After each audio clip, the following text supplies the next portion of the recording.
बुरे लोगों के साथ अच्छा क्यों होता है? अक्सर हमारे मन में सवाल आता है, अच्छे लोगों को संघर्ष ही क्यों मिलता है और बुरे लोगों की ज़िंदगी आराम से क्यों चलती है? क्या सच में भगवान बुरे लोगों का साथ देते हैं और अच्छे लोगों को कष्ट? आइए इस रहस्य को समझते हैं।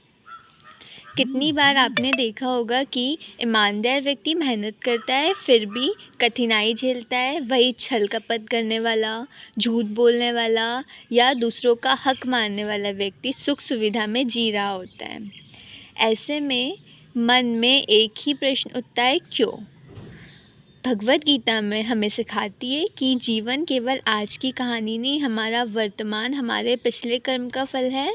अच्छे लोग कठिनाइयों से इसीलिए गुजरते हैं क्योंकि वे पुराने पाप कर्मों का हिसाब चुका रहे होते हैं।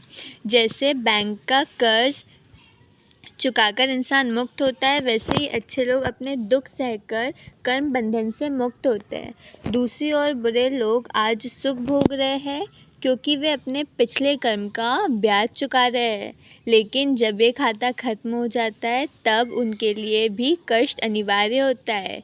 गीता कहती है, सुख और दुख अस्थायी है, जैसे सर्दी और गर्मी का आना जाना। तो जो आज बुरा कर रहे हैं उनका फल कल उन्हें ज़रूर मिलेगा। जैसे रामायण में रावण के पास सोने की लंका थी, शक्ति थी, ऐश्वर्य था, लेकिन क्या उसका अंत सुखमय हुआ? नहीं, वह विनाश को प्राप्त हुआ। महाभारत में दुर्योधन के पास सत्ता थी, सेना थी, लेकिन अंत में हार और अपमान ही मिला।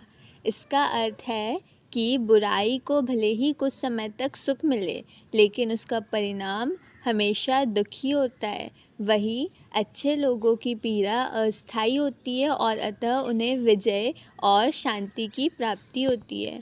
तो जब आपको लगे कि बुरे लोगों के पास सब कुछ है और आपके पास संघर्ष, तो निराश मत होना। आप कर्म का ऋण चुका रहे हैं और ईश्वर आपको भीतर से और मजबूत बना रहे हैं।